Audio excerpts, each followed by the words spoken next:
What would you do if your HOA listed your private ranch lake for sale, without owning a single inch of it?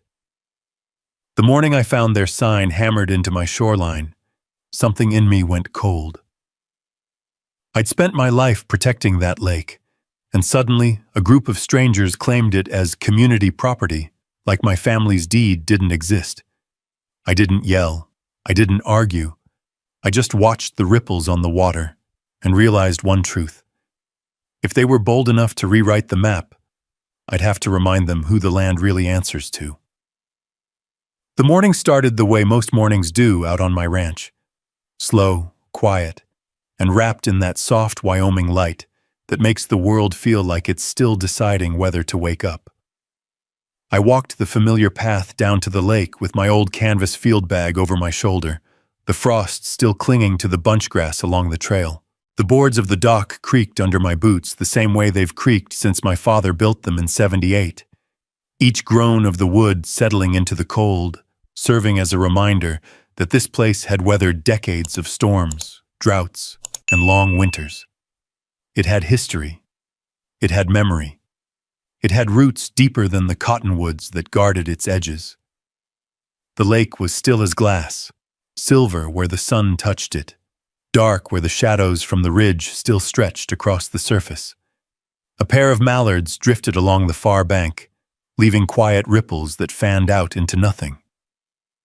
That kind of silence is a living thing. When you've lived alone long enough, you can feel it breathe. I bent down to check the gauge we'd installed years ago to track water levels from the underground spring. Everything looked normal. Everything felt normal. At least until I noticed something out of place. A square of color, too bright and too clean to belong here. At first I thought maybe some tourist had wandered onto the property and left a flyer or a stray cooler lid. But when I followed the flash of red and white up the slope toward the fence line, my chest tightened. A sign had been hammered into the earth sometime in the last day or two, right at the point where my property met the old logging road. The lettering was bold, corporate, utterly wrong for a place like this. Future community. Lake access coming soon. Pine Ridge HOA. For a long moment, I couldn't move, couldn't think. The cold wind picked up off the water and needled the back of my neck, but my feet felt rooted to the ground. That sign didn't make sense. Not here.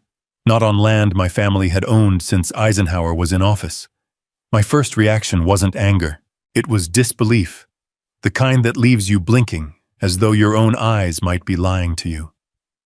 I knew every inch of this land, every fence post my father hammered in by hand, every spot where the mule deer bedded down in the summer, every boulder my mother painted markers on so I'd know where the property line ran. None of this. None had ever been open to any community, HOA, or developer. But the sign stood there proudly, as if it had every right in the world. Something cold settled into my gut. Not fear, just that quiet, unnerving certainty that something was wrong in a way that went beyond a simple mistake. This wasn't some overeager real estate agent misplacing a stake. This was deliberate. The angle of the post, the glossy finish, the stamped HOA seal. They'd put time and money into this. I stepped closer, studying the ground. Fresh boot prints, 2 sets. The dirt was still soft from last night's freeze-thaw, which meant someone had been here recently. Maybe just a few hours earlier, while I was making coffee in the kitchen and opening the blinds like any other morning. The mallards flapped away suddenly, disturbed by something unseen. The lake, once so peaceful, now felt like it was holding its breath. A community lake access point on my private shoreline. Past the no trespassing signs that had been up longer than the HOA had existed. It was bold in a way only people who don't expect to be challenged ever are. I ran my thumb along the edge of the sign, feeling the sharpness of the metal. Whoever installed it must have thought I'd roll over. That I was some quiet rancher tucked too far from town to raise a fuss. Maybe they'd looked at my old pickup truck and weathered flannel shirts and figured I was the type who didn't know a deed from a dinner bill. But they'd miscalculated something big, something they couldn't yet see. I pulled the sign out of the ground with a single hard tug. The metal groaned as it tore free from the dirt. I didn't throw it, didn't smash it, didn't act out the way a younger version of myself might have. I simply held it there in my hands, feeling its weight, imagining the confidence of the people who had planted it. They were certain they could take what wasn't theirs, certain that ink on a glossy brochure could override generations of truth. A low mist rolled across the water, curling around my boots. It made the sign look almost ghostly in my grip. "How'd you think you'd get away with this?"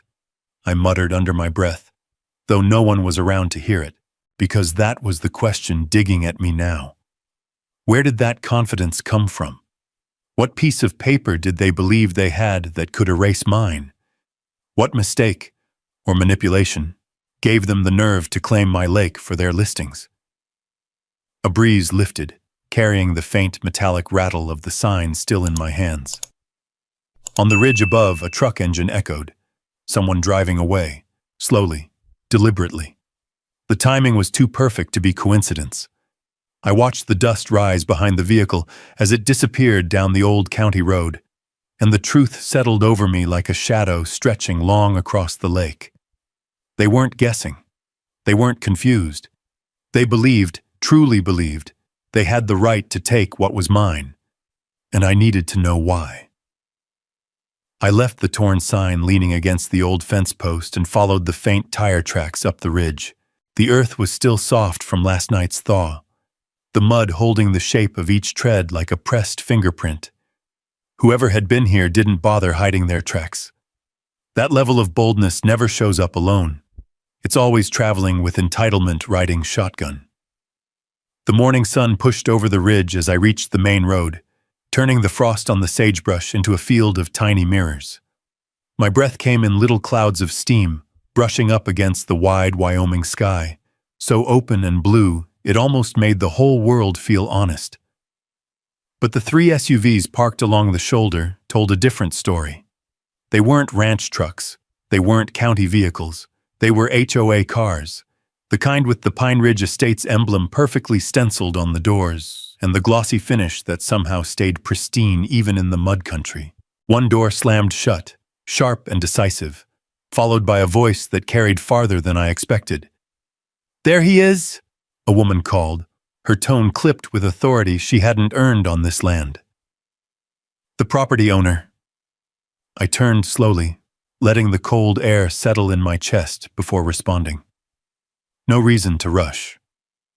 The ridge dipped into a clearing where 3 people stood waiting for me, each arranged in a posture that said they'd prepared for this moment. Bethany Reed stood front and center. She wore a stone-colored blazer, the kind that belonged in a conference room, not on a dirt road. Her blonde hair was perfectly sprayed into place, even though the wind tugged at it. She clutched a folder thick with documents and an iPad tucked beneath her arm like a weapon. Behind her stood Jake Mercer, a developer who'd been circling this valley for months now. He was young, tan, and confident in a way only people who gamble with other people's money seem to be. He nodded at me like we were old friends meeting at a barbecue, instead of standing on the land he wished didn't have an owner. The third man, someone I didn't recognize, held a long tube of rolled maps and a tripod for survey equipment.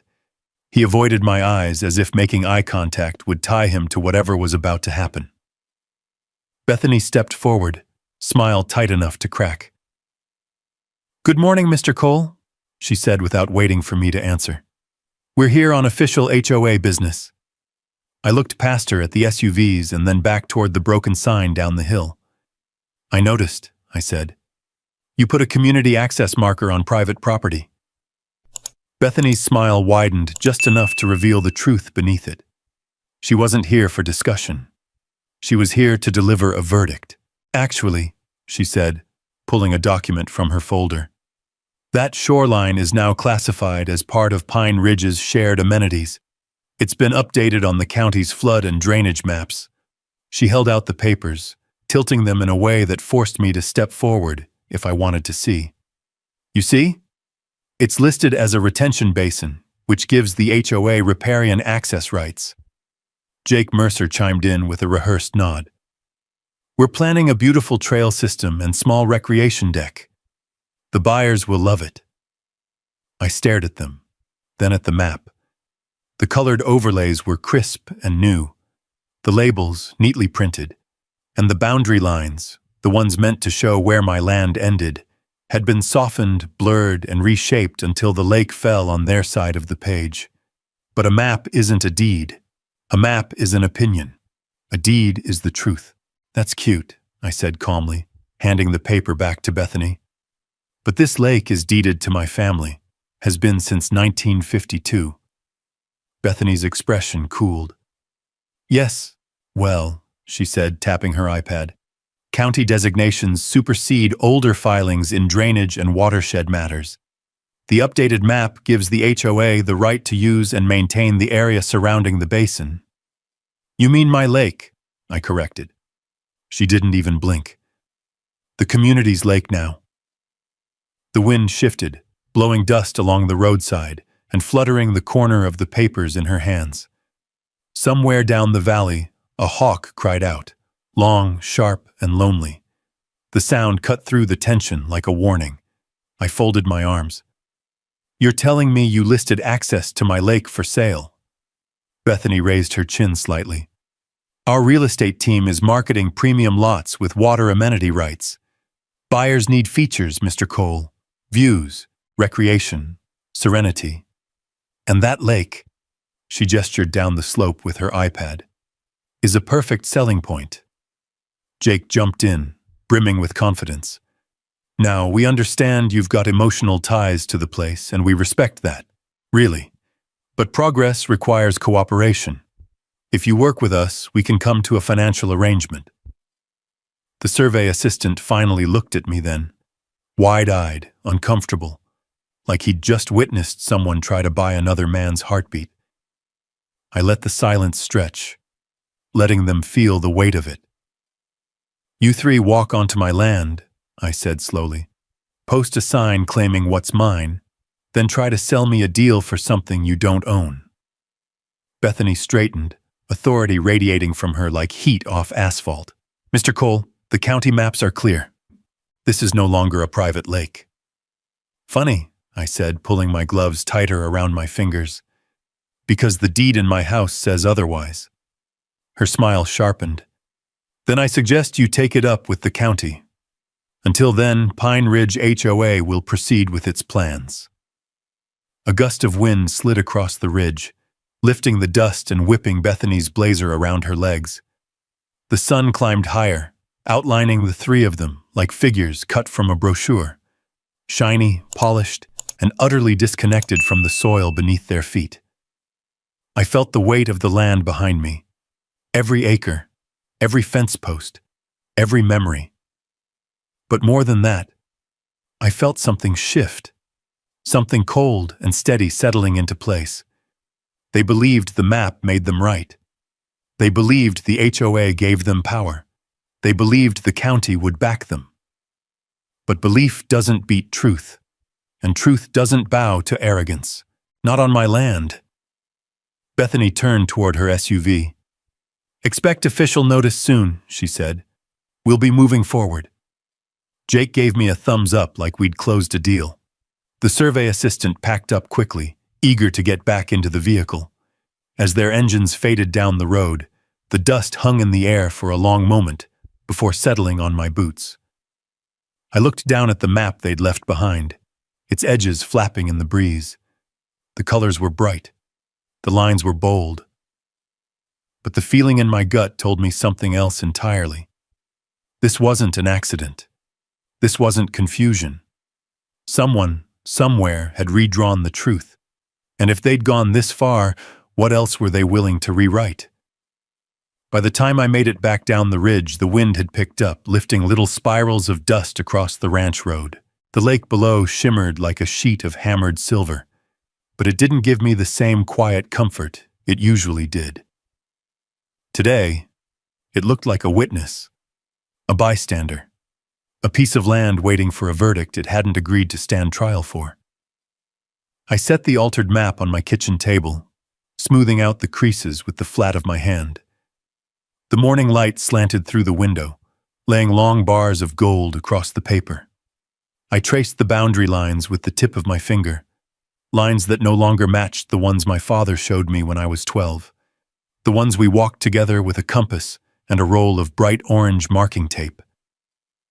This paper showed a different world, one where private property was optional, one where the truth could be edited with a colored pen. Outside, a crunch of tires sounded on the gravel. I stepped onto the porch just as a county sheriff's cruiser rolled up beside the fence. The badge on the door read Teton Ridge County, and behind the wheel sat Sheriff Marcus Hale, broad-shouldered, late 50s, with the thick mustache everyone in town knew him for. He'd been sheriff longer than most of the HOA board had lived in the state. He lifted a hand in greeting as he stepped out. "Morning, Remy."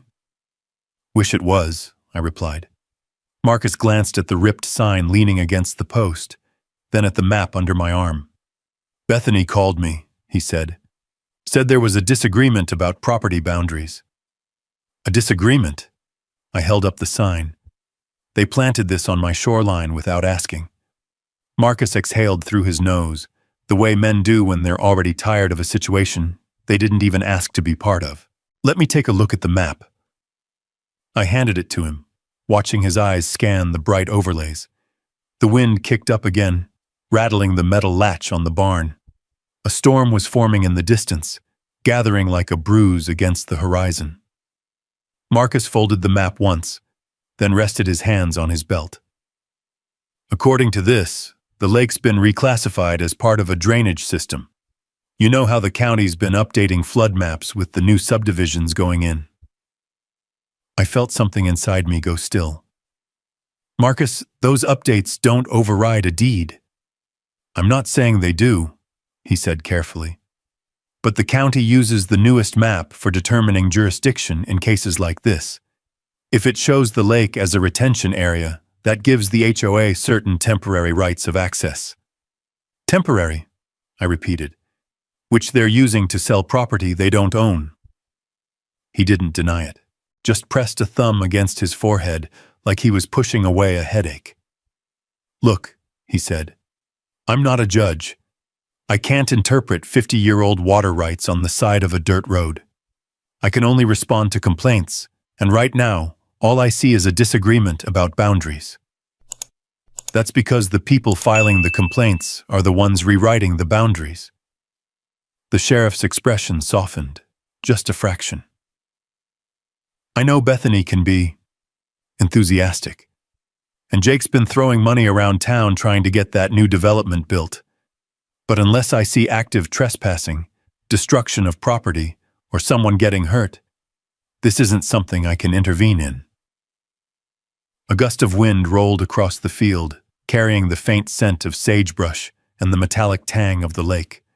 The horses in the upper pasture shifted restlessly, picking up on the tension. "So that's it?" I asked. "The HOA waves a map in your face, and you've got to treat it like gospel?" "No," he said firmly. "But I can't treat your deed like gospel either. Not without a judge." He handed the map back to me. "If you want this settled, you'll need to go through legal channels." Meanwhile, the HOA would keep bringing people onto my land, keep showing off the water, keep spinning a fantasy for buyers who didn't know any better. I stared up the road, where Bethany and Jake's SUVs had disappeared hours earlier. "They're bringing investors," I said quietly, walking them right past my no trespassing sign. Marcus hesitated. That hesitation was all the confirmation I needed. "Is that happening?" I pressed. He rubbed the back of his neck. "I can't stop them from walking prospective buyers along what the county believes is a public access strip, as long as they don't cross the markers shown on this new map." "And what about the markers shown on the actual deed?" He met my eyes with a mix of sympathy and resignation. "That's a matter for the courts." A hawk screamed overhead again, circling above the lake. The wind shifted, bringing with it the low rumble of thunder from the storm building over the mountains. Marcus stepped back toward his cruiser. "Remy," he said, his voice softer now, "I know this isn't what you want to hear. But don't escalate this on your own. Let the process work." I watched him open the driver's door, the hinges creaking softly. "What if the process is what's broken?" I asked. He paused halfway inside. "Then find the piece that's cracked," he said, "and fix it." The cruiser rolled down the road, leaving behind a swirling trail of dust. The storm clouds swallowed the sunlight, casting long shadows over the ranch.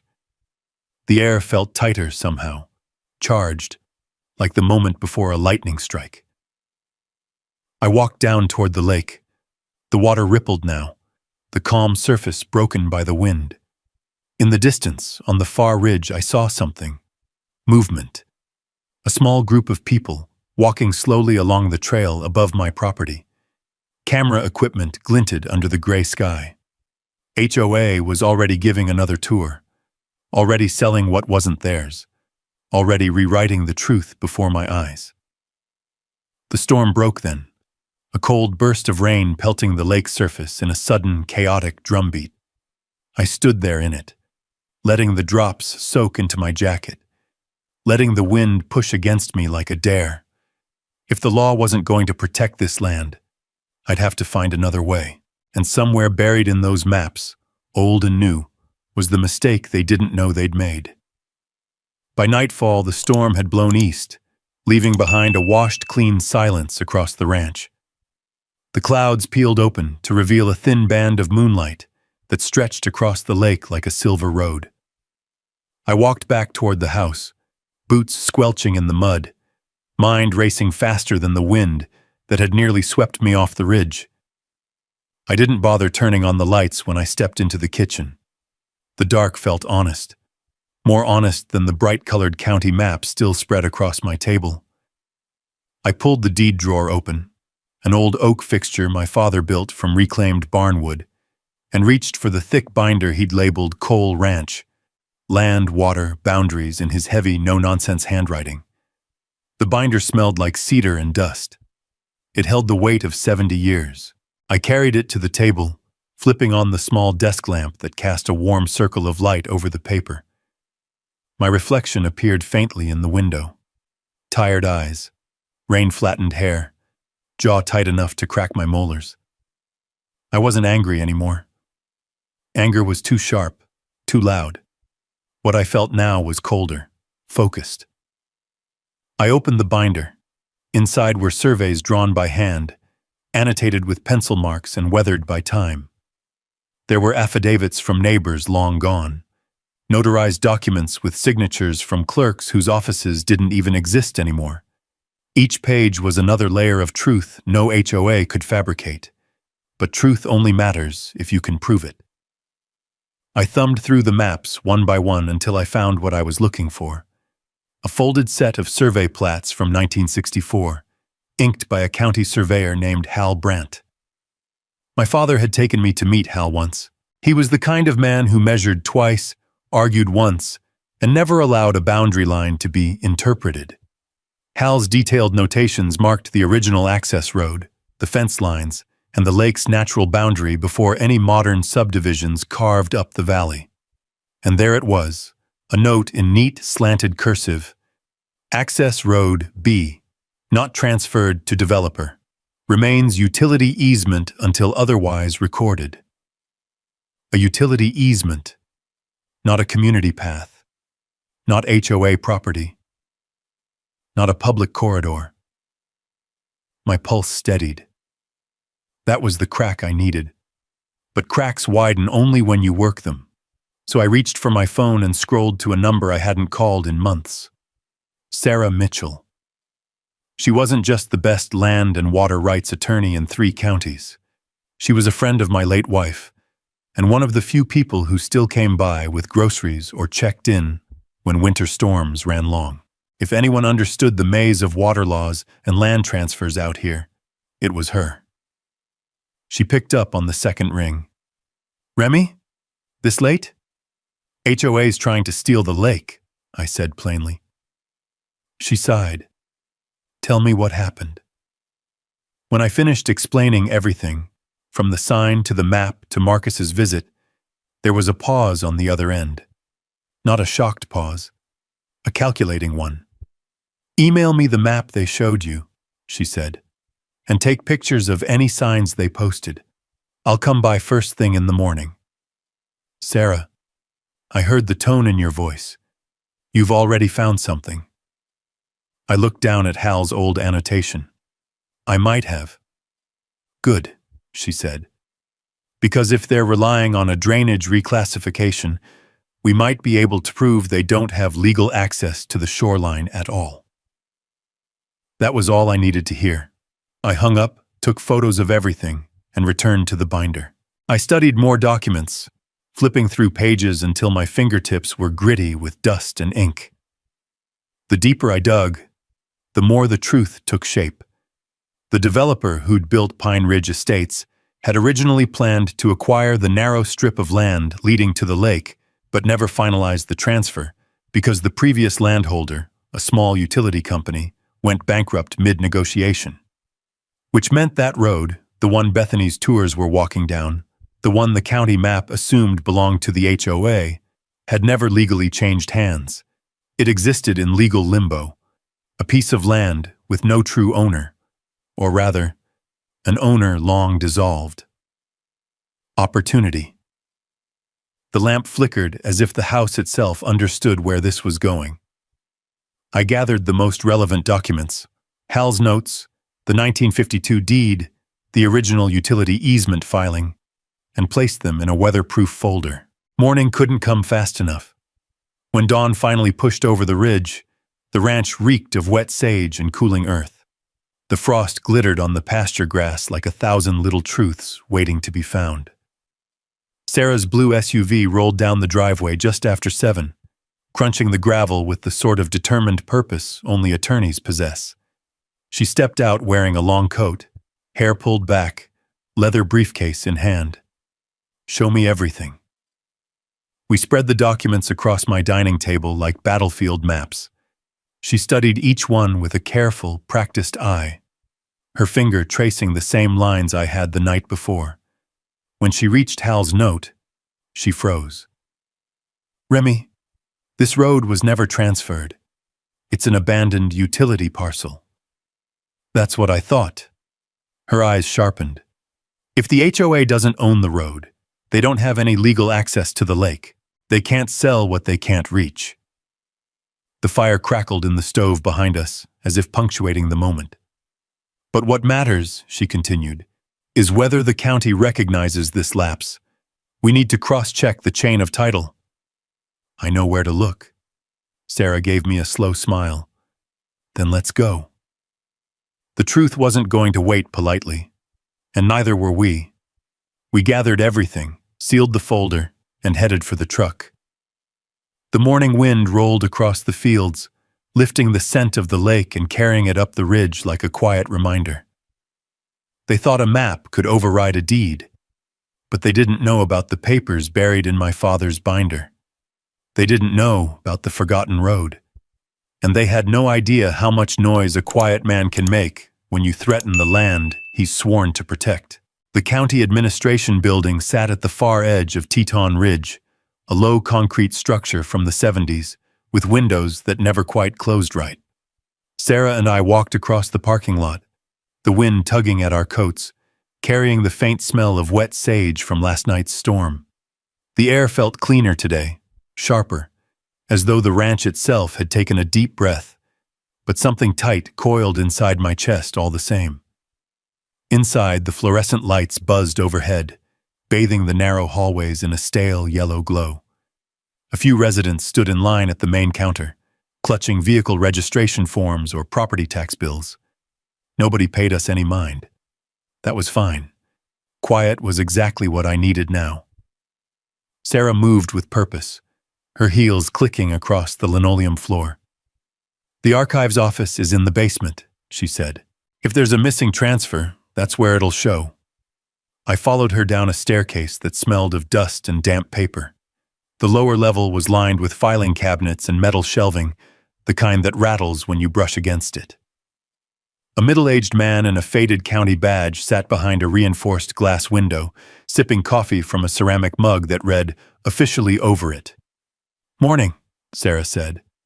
"We're looking for historic plats and chain of title documents for parcels bordering the north and east ridges of Cole Ranch." The man raised an eyebrow, looked us both up and down, and sighed like we had personally added hours to his day. "You want the whole quadrant?" "We need everything connected to the utility parcels from the early 60s onward," she clarified. He blinked. That one landed. "Nobody's asked for that in—" He tapped the counter. "Well, ever." Sarah crossed her arms. "There's a conflict concerning parcel access. The county's newest map references a reclassification that may not have had proper documentation." He groaned, but eventually disappeared into the back room. A few minutes later, he returned pushing a cart loaded with thick leather-bound folios, rolled survey sheets, and microfiche envelopes that hadn't seen daylight in decades. "Knock yourselves out," he muttered. We carried the materials to a long metal table and spread them out. The basement was cool and silent except for the hum of fluorescent lights and occasional groan of pipes hidden in the walls. I opened the first folio, my fingers brushing the brittle edges of half-century-old maps. The smell hit me immediately: ink, mildew, dust, and history. It was the smell of the truth before anyone tried to dress it up. "Here," Sarah said, pointing at a microfiche strip under the viewer, original subdivision filings from the Pine Ridge developer. The document was grainy but legible enough.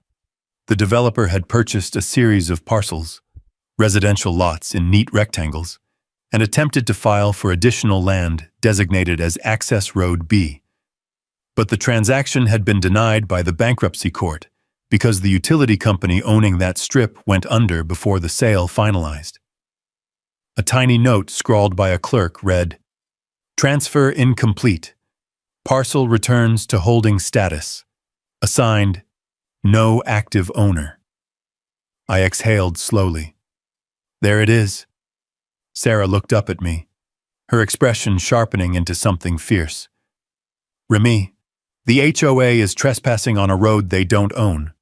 They don't even have implied easement. They've built their entire development plan around a piece of land that legally belongs to nobody." I nodded. "Which means it's up for tax forfeiture, doesn't it?" She gave a small grin. "You're catching on." We dug deeper, cross-referencing deeds, checking county transfer logs, flipping between layers of outdated maps. And the story became painfully clear. For 20 years, every time officials digitized a new map, they lumped that forgotten strip into the nearest subdivision by default. Not because it was legally part of it, but because nobody bothered to check the paperwork. A clerical shortcut, a county oversight, a misfiled sheet that snowballed into a grand, convenient lie. We had the crack. Now we needed to widen it. I gathered the stack of relevant documents into my folder. As we headed back upstairs, the lights flickered from the storm winds still rippling across the grid. The whole building seemed to sigh beneath its own age. Outside, I leaned against the truck door, staring at the gray sky overhead. "They're building tours on a land bridge that isn't theirs," I said quietly, "bringing in buyers promising access, selling the lake as a feature." Sarah nodded. "That's where we hit them. Hard." "How?" She pulled out her tablet and showed me the county's public notices. A small, easily overlooked line near the bottom listed parcels entering tax forfeiture sale. And right there, nestled between swamp lots and old storage easements, was the listing. Parcel 44B, utility easement, delinquent taxes, 4 years, public auction, 9:00 a.m. Friday, 2 days from now. A gust of wind rolled down the ridge, rustling the dry grass and sending a faint smell of pine sap drifting across the lot. "If you buy it," Sarah said softly, "you own the only path the HOA has to reach the lake." I stared down at the listing. It wasn't just a loophole. It was the lever, the fulcrum, the point where their entire scheme balanced in ignorance, and the second I placed my hand on it, the whole thing would tip. "We don't warn them," I said. "Absolutely not," Sarah replied. "Let them think you're losing." That was when something inside me settled, a quiet, weighty certainty that felt like the moment before sunrise. Dark, steady, inevitable. "I'll be at that auction," I said, "before the doors even open." As we drove back toward the ranch, the clouds overhead began to thin, letting streaks of evening sunlight spill across the valley. My boots thudded softly against the truck floor with every bump in the road. The lake came into view as we rounded the bend. Its surface still rippled from the morning storm, reflecting the shifting colors of the sky. And for the first time since this mess began, I felt the tide turning, not loudly, not violently, but the way snow melts on the mountains in spring. Quietly, steadily, with absolute certainty. HOA thought silence meant surrender, but silence is where plans sharpen. And the quiet man they'd underestimated was about to ruin everything they believed they'd already won. The next morning dawned colder than any day that spring had a right to be. A thin sheet of ice clung to the horse trough, and a pale frost dusted the pasture grass like powdered sugar. It wasn't winter anymore, but Wyoming always held on to its chill a little longer than the calendar preferred. I walked out to the porch with a cup of coffee that steamed against the quiet air, feeling the familiar ache in my shoulders as the weight of the day settled in. Today was the auction. The narrow strip of land, Parcel 44B, would be sold at the county building at 9 sharp. 2 days ago, that land was nothing more than an abandoned utility easement no one cared about. Today, it was the hinge on which an entire HOA's fantasy would swing. I stood there for a long moment, watching the sunlight creep over the eastern ridge and spill across the lake. The surface glowed gold for an instant, before shifting back to its usual silver blue. For years, that lake had been my refuge, my responsibility, my memory. But now I saw it with new eyes, not just as water and shoreline, but as part of a legal equation. And today I intended to solve it. By the time I pulled into the county parking lot, the morning rush had begun. Pickup trucks, dusty Subarus, and county vehicles crowded the asphalt. A few investors in shiny boots and crisp jackets clustered near the entrance, checking their phones and talking about property lines the way gamblers talk about odds. They weren't here for the easement. They were after larger ranch bundles and mineral rights up for auction later in the morning. Parcel 44B was too small, too narrow, too unremarkable for their taste. Perfect. I walked inside, the warm, dry air smelling faintly of old wood polish and paper. A clerk directed me to the multi-purpose room down the hall, where rows of folding chairs faced a podium and a projection screen. The lighting buzzed overhead, and the polished floor reflected the outlines of the people already seated. None of them were from the HOA. No Bethany, no Jake. Not even their survey assistant. Good. I took a seat in the back row, folder tucked beneath my arm, boots planted on the smooth linoleum. The county official, a short, bespectacled man with a voice like a broken intercom, stepped up to the podium. "We'll begin with the lower value parcels first," he announced. "Utility easements, marsh lots, and non-buildable strips." Parcel 44B was second on the list. A man 2 rows ahead of me raised his hand lazily, looking like he'd wandered in from a hardware store run. He probably thought he could snag the parcel for a few $100 and resell it for a modest profit. I waited, letting the bidding breathe. "Opening bid, $4,000, the clerk called. The man in front of me lifted his paddle. 4,000. Silence followed. The room didn't care. Most eyes were on the larger parcels coming later. I raised my hand. 10,000. A few heads turned. Not many people spend 5 figures on a sliver of dirt narrower than some driveways. But I wasn't buying acreage. I was buying control. The bidder in front of me looked back, eyes widening. He lowered his paddle slowly, realizing there was something here he didn't understand. The clerk's hammer came down with a soft thud.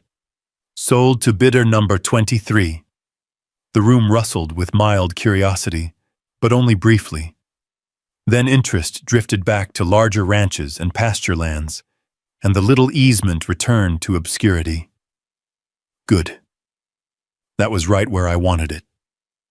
While the auction continued, I stayed seated, letting the room move through the motions.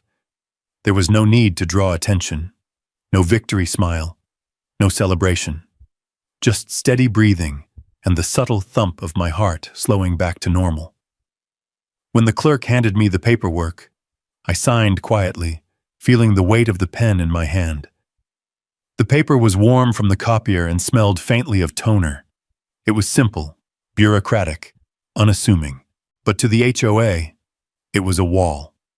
A real one. The kind that didn't require concrete, just law. Outside, the sky had brightened to a clean blue, the kind that comes only after a storm scrubs everything new. I walked to my truck, opened the door, and sat there for a moment, with my hands resting on the steering wheel. The wind rippled through the flags above the building, snapping them taut. Parcel 44B was mine now, the only road leading the HOA to their community lake. They didn't know it yet, but they had just lost everything. I pulled out my phone and dialed Sarah. She answered on the first ring. "You got it?" she asked. 10,000, I replied. I heard the relieved smile in her voice. "Remy, that road is the artery for their entire sales pitch. Without it, the heart stops," I finished. "Exactly." I closed my eyes, breathing in the scent of dust and sunlight drifting into the cab. "What's next?" "We secure the filing," she said. "Get the transfer recorded today. The HOA won't receive notice for at least 24 hours, maybe longer if the county clerk is slow." "And then?" She exhaled. "Then we let them hit the wall." I hung up and started the engine. Gravel spat from beneath my tires as I pulled out of the lot, merging onto the old county highway that wound between cattle pastures and rust-red buttes. The radio stayed off. I didn't need noise. The hum of the truck and the rush of wind through the cracked window were enough. As I approached the ranch, the lake came into view again, a shining, peaceful expanse framed by pine and open sky. But today, something about it felt different. It didn't feel vulnerable anymore. It felt patient, waiting. The sun glinted off the surface, almost like the lake itself knew what was coming, like it understood that today was the first step toward reclaiming its silence. I parked by the barn and walked down to the shoreline. The mud squished beneath my boots, the reeds rustling softly in the breeze. I crouched down and dipped my hand into the water. It was cold, steady, unchanging. "Hang on," I murmured. "Just a little longer." The lake didn't answer. It didn't need to. The wind carried its message well enough. The quiet kind, the strong kind, the kind that comes before a storm breaks over someone else's world. And right then I knew. Tomorrow morning, when HOA rolled down that road with their golf carts, pamphlets, and false promises, they wouldn't find the open path they expected. They'd find a line they could no longer cross. Not legally, not physically, not ever again. The wind coming off the lake carried those 3 truths back toward the ranch house, whispering them through the sagebrush, threading them through the porch railings, and settling them deep into the cedar bones of the land. The sun dipped behind the western ridge, leaving streaks of orange and violet across the sky. colors that never lasted long, but always made the valley feel endless. I waited until the last bit of light faded before backing my truck toward the barn. There was no reason to draw eyes or raise suspicion. Not yet. In the quiet hour between dusk and nightfall, the world belonged to those who respected silence. I loaded the materials carefully. Steel posts, a spool of heavy-gauge fencing wire, weatherproof signs printed in bold red, and a brand-new industrial padlock that weighed nearly a pound. The metal clinked softly as I arranged everything in the truck bed, the sound swallowed by the rising song of crickets in the grass. By the time I reached the old utility road, the moon had risen halfway above the ridge. Its pale glow lit the narrow path with a cold, steady light. The rails of last week's HOA golf carts were still visible as faint depressions in the dirt. Their wheels had rolled through without hesitation, believing the way was theirs. But the land recognized only one truth now. This road belonged to me. I stepped out of the truck and inhaled the scent of damp earth mixed with pine resin. The silence here was different, more alert, more expectant, like the land itself sensed what was coming. I planted the first steel post, driving it deep into the firm ground with the heavy thunk of a post driver. The sound echoed across the empty hills, sharp and final. Then the second post, then the third. Sweat rolled down the back of my neck despite the cold night air, and my breath formed clouds with every exhale. Post by post, the shape of a barrier took form.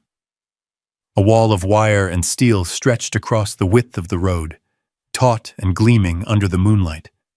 I threaded the fencing with practiced hands, pulling, tightening, securing, each movement steady and deliberate. The wire hummed when I plucked it gently, like a low metallic note warning anyone who approached. And then I hung the sign. Private property, no trespassing, authorized access only.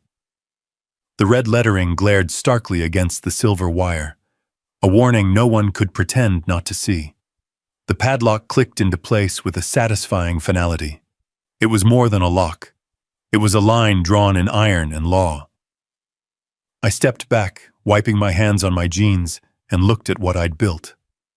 A fence, a boundary, a truth restored. The night breeze rustled the pines overhead. Somewhere in the darkness, an owl hooted, low and distant. I ran my hand along the cool metal of the gate and felt something inside me settle. Something that had been unsettled since the moment I saw their first sign by the lake. They'd claimed access, but access requires permission, and I hadn't given any. I was up before dawn the next morning. The air was sharp, cold enough that each breath stung a little. Fog curled across the lake like soft white smoke, rising and folding in on itself. As the sun crawled over the ridge, the frost on the grass lit up like shards of broken glass. I poured coffee from the thermos I'd taken to the cabin last night and leaned against my truck, waiting. The silence of morning stretched long and steady. Then, somewhere down the ridge, an electric hum broke the stillness, soft at first, then louder. Golf carts, 3 of them. They rolled into view like a parade of misplaced confidence. Bethany sat upright in the lead cart, a clipboard in hand, wearing a bright scarf that whipped behind her in the breeze. Behind her came Jake Mercer, smiling smugly as always, followed by a third cart carrying 2 prospective buyers, city types in spotless hiking shoes and puffy jackets that still had the store creases. "Beautiful morning?" Jake called out, waving as though I had invited him. "Perfect day for a tour." I didn't respond. I just sipped my coffee. The first cart rounded the bend, rolling down the narrow strip of road shaded by tall pines. Bethany was talking animatedly to the buyers, pointing out the imaginary community walking trail she had promised them, unaware, or unwilling to accept, what waited at the end of the road. It took her another 30 seconds to see it. Her cart squealed as she hit the brakes. The others braked behind her, bumping softly into the back of her cart. Jake's smile faltered. The buyers exchanged confused glances. What is this?" Bethany said, climbing out and marching toward the fence like she intended to walk straight through it. She grabbed the steel mesh and shook it, but the wire didn't budge. The posts stood firm. The sign above her head gleamed in the early sunlight, almost mocking in its clarity. "Private property, no trespassing." Her face reddened. "This wasn't here yesterday." "That's because I put it up last night," I said calmly. "Parcel 44B is privately owned now. You're trespassing." Her head whipped toward me. "Privately owned? By who?" "By me." Her jaw slackened. Jake stepped forward, his smile gone, replaced with a tightness around his eyes. "You bought the easement? Why would you do that?" I shrugged. "To close a road that never belonged to the HOA. To stop illegal access to my lake." Bethany shook her head violently. No, that can't be right. The county map says—" "The county map was wrong," I interrupted, "and I corrected the oversight." She looked from the fence, to the lock, back to me, each breath coming quicker, more shallow. "You can't do this," she hissed. "You can't block access. We've already advertised lake use rights to buyers. People have signed contracts." "That's between you and them," I said. "But this road is no longer yours to use. And as of now, the HOA has no legal path to the lake." The two buyers shifted uncomfortably behind her. Jake ran a hand through his hair. "Look, Remy, maybe we can work out some kind of arrangement. A shared access agreement. Compensation. Whatever you want." I shook my head slowly. "I want you off my land." Bethany's voice cracked as she screamed, "I will not let you sabotage our community!" "You already sabotaged it," I said quietly, "by building a plan on land that wasn't yours."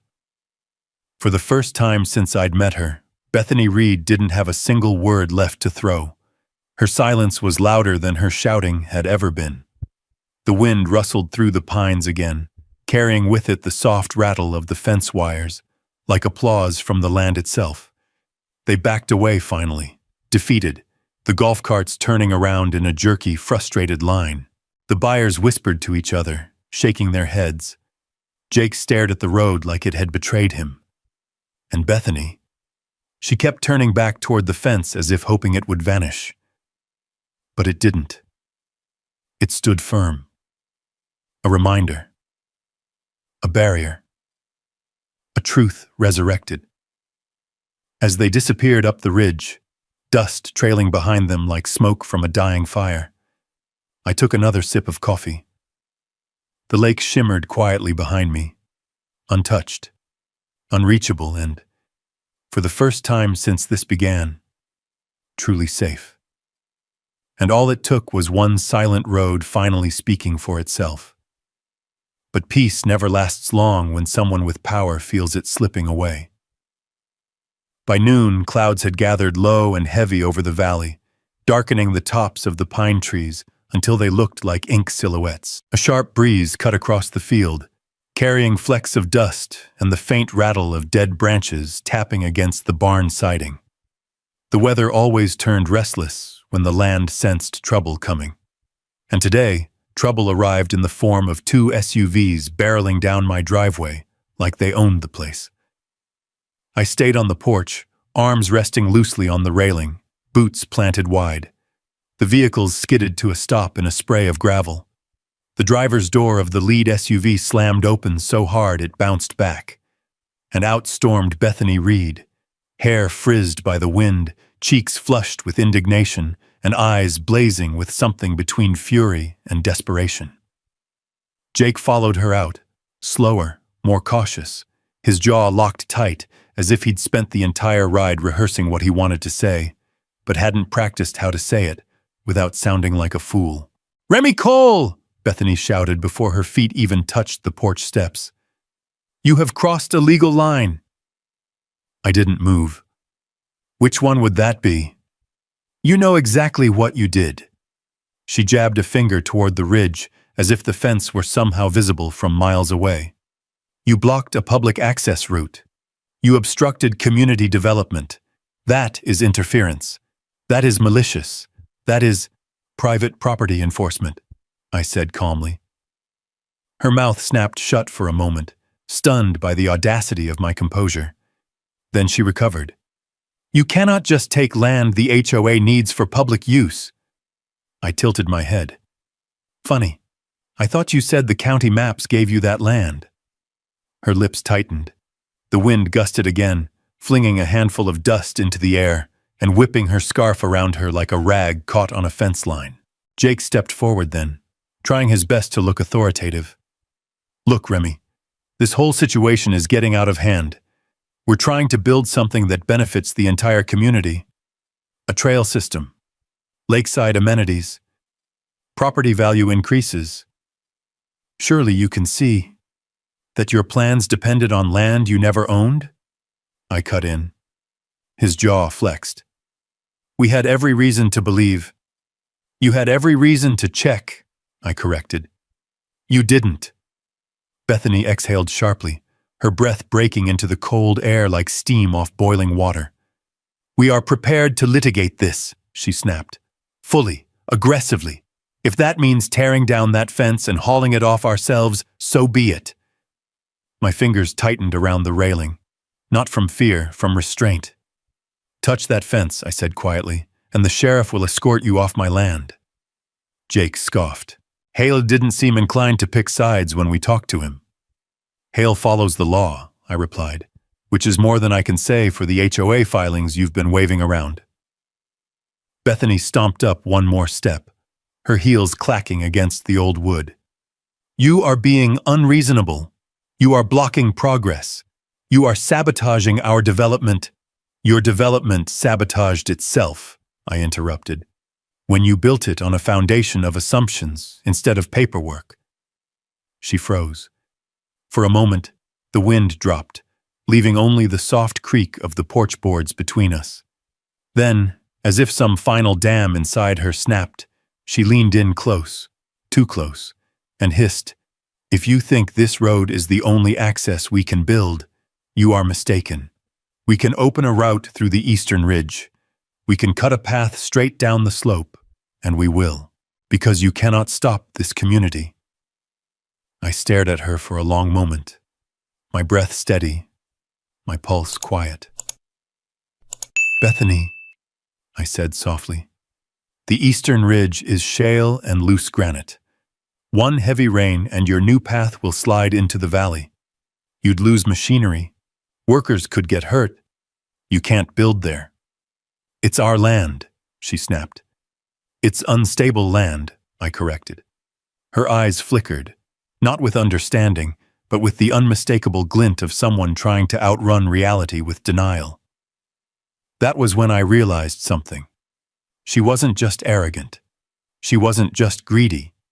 She was cornered. There was fear behind her fury. A thread unraveling. Jake cleared his throat, stepping in before she could dig her hole deeper. Look, he said, forcing a conciliatory tone. Maybe we can negotiate. A lease, a shared maintenance agreement, compensation, anything that gets this project back on track. I took a slow breath. The air smelled like pine needles and the cold promise of a coming storm. No, I said simply. Bethany's head snapped toward him, her voice rising to a sharp tremor. I told you this would happen if we delayed permits. He clenched his jaw. Not in front of him, he muttered. But it was too late. The truth spilled out between them like grain from a torn sack. Something was wrong with their funding. Something they needed the lake access to fix. Bethany spun away from him in frustration, and for the briefest moment, a sheet of paper slipped from the folder tucked under her arm. It fluttered to the ground, caught for a second on the wind before settling against the gravel. I recognized the header immediately. HOA, Emergency Finance Committee, Revised Funding Resolution. Jake snatched it up before I could reach for it, but the damage was done. "Emergency," I said. "Didn't know you were in one." Jake stiffened. Bethany paled. Neither confirmed nor denied, which was confirmation enough. The HOA wasn't expanding. It was drowning. And they were banking everything, future sales, investor promises, their own reputations, on the illusion of lake access. The fence wasn't just an inconvenience. It was the match dropped in a dry field. Bethany took a step back, smoothing her hair with a trembling hand. "This isn't over," she said, but the conviction in her voice had thinned, stretched tight like a rope worn down by too many storms. Jake opened the SUV door for her. She climbed in without another word. The engines roared to life, and the tires spit gravel as they accelerated up the driveway. I watched until they reached the ridge and vanished into the haze of dust and cold morning light. The wind returned then, sweeping across the field, rattling the dried seed pods on the sagebrush like a warning drum. The fence stood firm. The lake shimmered behind me, quiet, unbothered, eternal. And for the first time, the HOA wasn't just angry. They were scared. Because their plan hadn't just hit a wall, it had hit the truth. And the truth was something they had never prepared for. By the time the emergency HOA meeting was called, the sky over Pine Hollow had settled into that washed-out gray that always comes before a cold front. A thin wind pushed dust across the ranch road in hushed streams, as if the land itself was holding its breath for what was about to happen. I wasn't invited, of course. People like Bethany only invited you when they thought you could be intimidated, manipulated, or cornered. I didn't fit any of those categories anymore. But Sarah was invited, as legal counsel to a disputing party, which was Bethany's elegant way of saying the man standing in her way. So I drove her down there, both of us silent in the cab of the truck, except for the soft rattle of the glove box every time we hit a rut in the road. The HOA clubhouse sat on the ridge above the subdivision, a grand log and stone building that pretended to be rustic, but smelled like fresh paint and cheap cedar oil. Lights blazed through every window, glowing sharp against the brewing storm. Cars packed the gravel lot, parked crooked, some triple-stacked, as if people had shown up in a panic and didn't bother with order. I stepped out and felt gravel crunch sharply under my boots. The wind tugged at my jacket, carrying with it the faint scent of my lake. Cold water, pine, and a whisper of iron from the rock bed. "Ready?" Sarah asked, brushing a stray curl from her face. "As I'll ever be." Inside, the room buzzed with overlapping voices. Investors, homeowners, committee members, all packed shoulder to shoulder in a wide circle of anger, suspicion, and fear. You could feel the heat of the crowd before you even crossed the threshold. Every head shifted towards us as we entered. I saw distrust, curiosity, some pity. And then I saw Bethany. She stood at the front of the long meeting table, hands gripping the edge so hard her knuckles shone white under the fluorescent lights. Her makeup was perfect, her posture rigid, but her eyes flickered with a kind of cracking desperation she couldn't hide anymore. Jake sat beside her, flipping through a stack of maps like a drowning man flipping through pages of a life preserver. Except every page was another hole in the raft. Sarah and I took our seats calmly. The room quieted in waves until the only sound was the hum of the overhead lights. Bethany cleared her throat. "We are here to address the unexpected obstruction placed by Mr. Cole across the community's lake access. As you all know, this has caused significant disruption to our development timeline. But rest assured, that's enough," one of the investors snapped, a tall man with iron gray hair and a navy blazer. "We didn't come for reassurance. We came for answers." Bethany blinked. "Of course. And the answer is simple. Mr. Cole has illegally—" Sarah's chair scraped lightly across the wood floor as she stood. "No," she said, voice steady as stone. "He has not." All eyes shifted to her.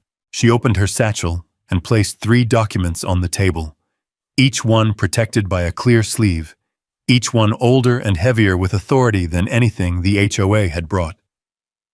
"The first," she said, sliding it forward, "is the original 1952 deed showing sole private ownership of the lake and its surrounding shoreline by the Cole family, including water rights, riparian boundaries, and maintenance jurisdiction." A murmur rippled through the room. Someone whispered, "1952," as if history itself had stepped into the room and taken a seat. "The second," she continued, setting down another document, "is the certified record of yesterday's county auction transferring ownership of Parcel 31B, the access road the HOA relied on, to Mr. Cole. The parcel was tax delinquent, unclaimed, and legally available for public purchase." Someone in the back audibly gasped. "And the third," she said, placing the last paper with deliberate care, "is the updated county record reflecting that change in ownership. As of 4:17 p.m. yesterday, the road is private property, fully and uncontestably." She stepped back. Silence clung to the room like frost. Bethany's eyes darted to Jake. He stared at the documents with a kind of hollow disbelief, his Adam's apple bobbing as he swallowed hard. Then the investors reacted, loudly, angrily, voices overlapping in a storm of outrage. "You said access was guaranteed. You sold us lots with private lake usage. You told us the easement was secured." One woman slammed a glossy brochure onto the table. On the cover was a photoshopped image of a family kayaking on my lake, sunlight glinting off the water like a promise. "Amenity access my foot," she snapped. "This is fraud." Bethany tried to regain control. "Please, everyone, this is a misunderstanding, a clerical error. We were misled by the county maps." "The county maps didn't tell you to lie," another investor barked. "The county maps didn't tell you to advertise something you didn't own." Jake finally spoke, voice strained. "We believed the easement was part of the subdivision transfer. The developer always controlled that strip. It was supposed to convey—" "But it didn't," Sarah said sharply. "And you should have verified that before selling access to property you never had rights to." Bethany's face flushed a dark, stormy red. She slammed her palms on the table. "This isn't final. The HOA board will dispute the auction and—" "No, you won't," a voice cut in. Sheriff Marcus Hale stood in the doorway, hat in hand, the wind swirling cold air around his boots. He stepped inside, nodding to Sarah and then to me. "I received updated deeds from the recorder's office this morning. They're valid, all of them." He looked straight at Bethany. "You have no claim on that road anymore, and you have no legal right to access Mr. Cole's lake." For a moment, Bethany seemed to shrink, like a structure with its support beams removed, collapsing inward under its own weight. "What about the project?" Jake whispered to her. "What about the money we already spent? What about the investors?" Her lips trembled. The room waited, and then she said the one sentence that tore the last thread holding her together. I don't have it." A stunned silence. The investors turned toward her as one, fury sharpening their expressions into something she couldn't talk her way out of. "What do you mean you don't have it?" one demanded. Bethany's breath hitched.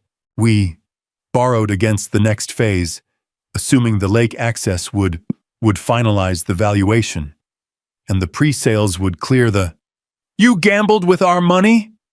a woman shouted. "You lied," another said.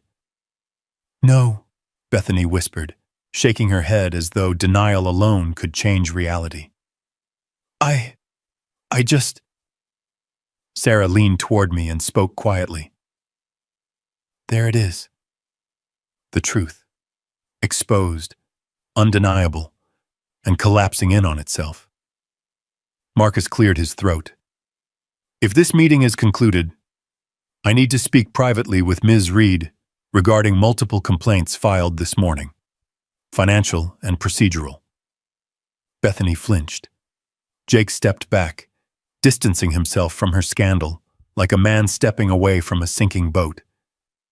And the investors? They surrounded her, not physically, but with a wall of accusatory silence that might as well have been made of granite. I rose from my chair. The room followed me with their eyes as I walked to the table, placed my hand lightly on the original deed, and then straightened. All I ever wanted, I said quietly, was to be left alone on the land my family built. You brought this on yourselves. No anger, no triumph, just the truth, laid bare like winter branches. I turned and walked out into the cold wind, leaving the chaos behind me. And for the first time since this whole thing began, the truth wasn't just on my side. It was finally louder than the lies. The door of the HOA clubhouse swung shut behind me with a heavy, echoing thud, one of those sounds that doesn't just mark the end of a meeting, but the end of an era. I stood at the top of the ridge for a moment, letting the wind sweep across my face, tasting the bite of winter riding the air. Down below, the subdivision lights blinked like scattered embers, dim and uncertain now that the storm had finally burned through their illusions. The gravel crunched under my boots as I made my way to the truck. Sarah walked beside me, quiet, arms crossed against the chill. We didn't speak until we were buckled in and the engine rumbled to life. "You did good in there," she said softly. "I just told the truth." She shook her head. "No, you held the line." Maybe I did. Maybe I just couldn't stand watching someone try to turn a sacred place into a marketing brochure. Either way, the dust was settling, and it wasn't settling in Bethany's favor. As we drove back toward the ranch, the storm clouds finally cracked open, letting thin beams of sunlight spill across the valley. The lake caught those beams like a polished mirror, sending shards of silver light flashing through the trees. It looked untouched, eternal, and for the first time in months, safe. By the time we reached the ranch gate, the wind had calmed, leaving only the soft rattling of dry grass brushing against the fence posts. I climbed out of the truck and stood for a moment, breathing in the smell of pine sap and cool water drifting up from the basin. Sarah placed a hand on my shoulder. "You want company tonight?" I shook my head gently. "I think I need to sit with the land for a bit." She nodded, understanding in her eyes. "Call me if anything changes." Her truck disappeared up the road, leaving only stillness in its wake. I walked down the familiar path toward the lake, boots sinking softly into the damp earth where last night's storm had settled. The cedar trees whispered overhead, their branches swaying in long, slow arcs, as if the land itself was exhaling after holding its breath too long. The lake spread out before me, glass smooth, clear as truth, undisturbed by HOA brochures or developer promises. Mist curled off the surface in soft ribbons, drifting toward me like greetings from an old friend. I eased myself down onto the weathered dock. The boards creaked beneath my weight, but in that way you trust, old wood that's seen storms come and go and still holds steady. I traced my fingers across one of the knots in the plank, remembering my father standing here years ago, hand on my shoulder, telling me that land only stays yours if you care for it more than the people trying to take it. I'd never understood the weight of that lesson until now. Across the ridge, the HOA project site was quiet. No machinery, no shouting, no golf carts or brochures or forced smiles, just emptiness, and the sudden awareness that the land didn't miss any of it. Word spread fast, faster than any HOA committee meeting ever could. Within a week, the board voted Bethany out. The development collapsed. Investors filed suit. And the county opened an inquiry into fraudulent plat filings. Marcus stopped by the ranch one morning, leaning against the hood of his cruiser, with that tired half-smile he carried around, like a badge of its own. "It's over," he told me. "All of it." He handed me a thin envelope, confirmation that the county had formally closed access to unauthorized parties. The fence would stay. The road was mine. The lake was untouchable. "Hope you don't mind," he added, "but I drove up there earlier. Half of Bethany's signs are already gone. Folks are realizing she sold them a postcard, not a place." I nodded. Truth finally caught up. "Truth always does," he said. "Just takes the long road sometimes." After he left, I walked the fence line myself. The new posts stood tall, the concrete foundations solid, the wire glinting in the morning sun. It wasn't a barrier. It was a boundary. A reminder that some things are meant to be protected, not parceled out to the highest bidder. Back at the lake, the air carried that sweet, earthy scent that only comes after rain seeps deep into the soil. I watched the surface ripple gently as a pair of trout broke through, sending widening circles toward the shallows. The sun rose higher, turning the water gold.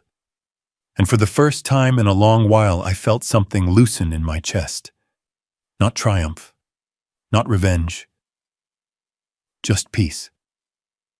The kind that comes when nothing is left hanging over your shoulder, when the land you love is safe, when the fight is done and the world around you finally grows quiet.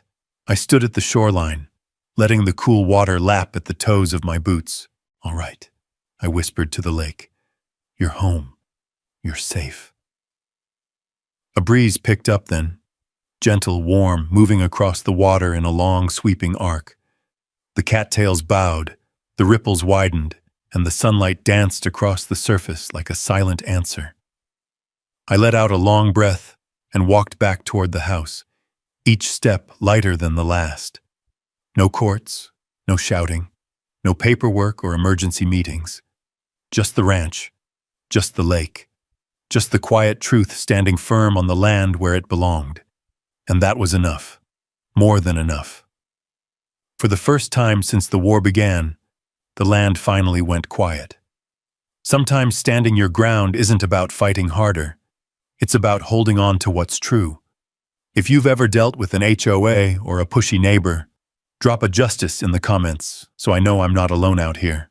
And if stories like this remind you that quiet folks can still win the right way, feel free to stick around and subscribe for the next one.